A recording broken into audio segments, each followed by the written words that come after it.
Hey everyone, welcome to another daily devotional. How are you responding to the things that you're hearing?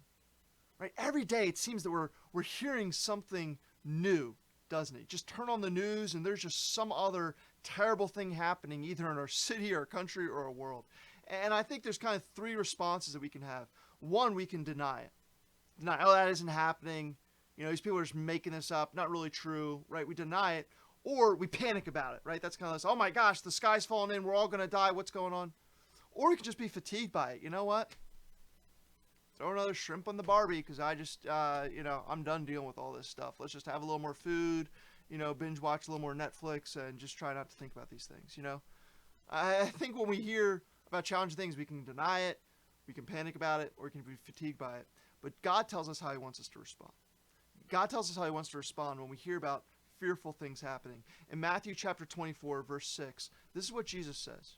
He says, you will hear of wars and rumors of wars. See that you are not alarmed, for this must take place, but the end is not yet. You see what Jesus is saying? Hey, you're going to hear about stuff going on, scary stuff like wars, right? And they're real, right? So there's real things happening. And then you're not just going to hear about real things happening, you're going to hear about rumors of things happening, right? You're going to hear about a bad situation made worse by rumors. Apparently, the media must exist even in Jesus' day. Because if there's one thing the media knows how to do, it knows how to take just one thing that's true and make it a lot bigger and a lot scarier than it actually is. So when we hear fearful things that are true, and we hear fearful things that are just rumors, but it seems to be even worse about what's going on, how are we to respond to that? He says, do not be alarmed. It doesn't mean that we deny things are going on, say, hey, nothing's really happening. Nor does it mean that we're just being lazy and just, hey, I don't want to think about it. No, he says, don't be alarmed by it. These things might be happening. Wars could be happening, or it could just be rumors of wars. This stuff is going on. Don't deny it. Don't be fatigued by it. Just don't be alarmed by it. Right? To be alarmed means to be fearful, to be hitting the panic button. And that word alarm, if you think about it, when you hit alarm, what are you doing? You're hitting alarm so that other people hear about it, And I think that fear often is contagious. So if we're, hearing about all this stuff and reading all this stuff on the news and getting scared by it, what do? We usually send out a text, or we put something up on social media, or we make a phone call. Like, we want to spread fear. We want to spread our fear. We want to share our fear. Right? And when we do, other people get fearful, and that just begins this whole process of now we're worked up in a frenzy just by all this fear.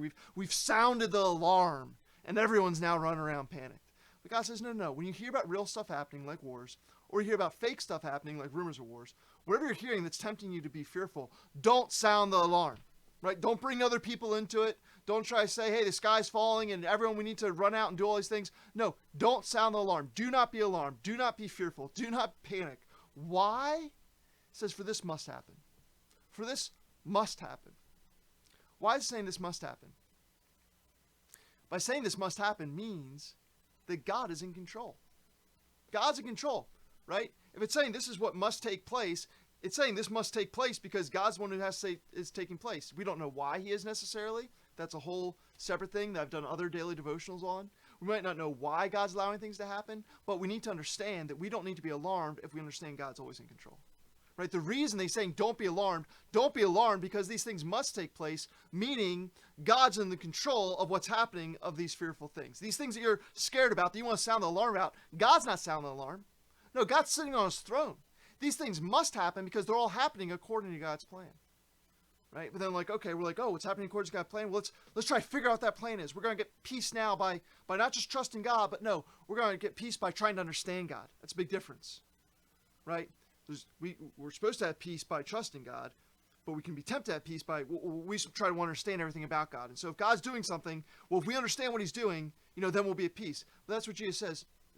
This must take place, but the end is not yet. Right? These things are going to happen. These things are going on. That they must take place, but the end's not yet. Meaning, you don't know when the end's going to come. You don't know when the end of the world's going to be. I get asked all the time, hey, do you think the world's ending? My answer is always the same. I hope so. I'm ready to go back to see Jesus. I hope it's ending, but I don't know. Why don't I know? Because God says we're not going to know. Jesus said that he doesn't even know the time or the hour. So why should I expect that I'm going to know it? Right? He says the end is not yet. Right? All I know is that today, the end has not yet come. That's all I know. That's all I know. And so what he's saying here is don't try to figure out what God's doing. Don't try to figure out, oh, when are things going to end and what's God's ultimate plan. No, no, no. Leave that to God. Leave that to God. Don't try to find peace by trying to understand God's plan. No, find peace in trusting who God is. Find peace in trusting who God is. Peace doesn't come from knowing how things are going to work out. Peace comes from knowing that things will work out because God's in control. It doesn't come from knowing how they're going to work out because we see the end. No, it comes from knowing that, hey, God's got the end. Like, God's got this. And so, friends, if we can trust that God's got this, then we don't need to sound the alarm.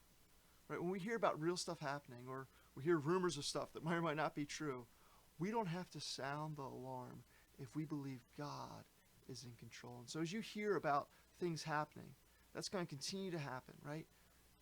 As you continue to hear about things that are happening in our city, in our country, around the world, don't be alarmed. God's still in control. You might not understand what he's doing, but that doesn't mean that he's not doing something. And so trust who he is. God's got it. And there's a lot of peace to be found in recognizing, hey, you know what? God, you've got it. And so I trust